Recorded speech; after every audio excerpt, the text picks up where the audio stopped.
What's up, this is GM, and before I start, I want to tell you about TubeBuddy. In case you don't know, TubeBuddy is a free website that will help you manage and grow your YouTube channel. Thanks to them, some of my videos even show up as top results. Want to give them a try? Check the description below for the link. Today's product is Ree's RK707. So in the box we have the keyboard controller itself, a charging cable which is just your general micro USB to USB, a receiver which is just a normal USB, and then a user manual that is in English.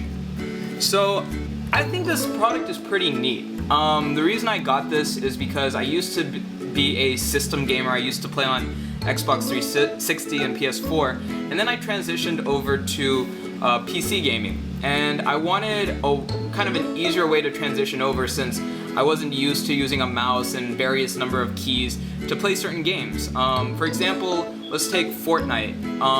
Fortnite, if you played on a console, feels a lot different than when playing on your PC. There's a lot of subtle nuances that really make it a little tougher maybe, or maybe even easier to play on PC, but I didn't want to have that huge, steep learning curve right off the bat, so I thought it'd be nice if once in a while I could use a controller to play. And that's why I got one of these. I have gotten in the past Xbox controllers or PS3 controllers that have been rigged to work on PCs, but I find that they don't work very well. I've always had very big issues with the sensitivity controls on them. Usually they're not accurate enough compared to using them on a real system. So I thought maybe this would be a little bit better. So yeah, let's go ahead and get into this. So it does work on a ton of devices such as smart TVs, phones, works on Android phones, PCs, which is obviously what I use it for, is for my PC. So let's take a look at the gamepad side first. So I'm going to go ahead and flip it on. So here's the on switch, here's where you charge it.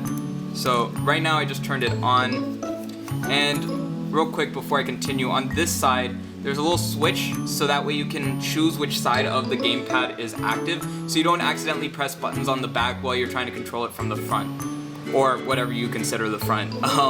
So now I have it switched to the gamepad side, which is pushing it to the right. And now the gamepad side is on because it has this little pink light. It's only flashing because I haven't plugged in the receiver yet, but I'll go ahead and plug it in real quick, just so it'll stop blinking and make this a little bit smoother of a transition. Alright, see, so now it's been recognized. As soon as I plug in the receiver, it just starts working on my laptop. There's not any software you have to download for it. But yeah, so pretty much you see this light right here. This will determine what kind of mode it's working in. So when it's in the purple LED light, that's the pretty much standard default mode, which is direct input mode. And if you hold down this symbol, which is just their logo, for a few seconds, let's see if it changes. It should be changing. Let's try that again. Alright, so now it changed to red. And when it changes to red, that means that it is switched to a different mode. I believe red means X input mode. And then you can hold it for 3 more seconds to change it to blue. And blue means that it's on Android mode, so you can use it on your Android phone. So based on your system, you'll need to switch modes. So it's nice that it has those different modes. It's compatible with a lot of devices that way. It also has the turbo button and a standard 4 bumpers on the top. They look a little strange, but they work just fine like when you're actually holding it in your hand. It feels perfectly fine no matter how you hold it. And since it does have these on the back or front, whatever you want to consider the front or back, it kind of keeps it gripped in place on your hand, so the fingers that you keep on the back won't just keep slipping around. It kind of gives a little bit extra grip so it doesn't slip around in your hand. So now let's take a look at the keypad side. Also, you might notice it has this little wrist strap. It does come with the wrist strap. It is a little bit of a bother to get it in, or at least it was for me, but it's definitely worth putting in and definitely nice to have. So I'm gonna go ahead and flip it over. So now it's on keypad mode. It says that it has like an LED ability, and I'll go ahead and turn off all the lights so you can see that. So right now you can see it's not lit up at all, other than the fact that it's on and switched to this side of the controller. But there's a little button right here which looks like a light bulb. If you press it, it turns on the white backlight So that's kind of a nice little thing to have as well if you are using this at night or in the dark. It doesn't light up on anything on the other side, it's only on the keyboard side itself where something is lit up. So I'm just gonna turn back on all my lights. Alrighty. So yeah, I like that this keypad does have two functions. You know, the actual typing ability as well as the gamepad on the back. That does make it nice. And the the keyboard portion has a lot of nice little functions as well, such as this right here. And this is pretty much, it looks like what it is. It's a trackpad, so you can control the cursor on your screen.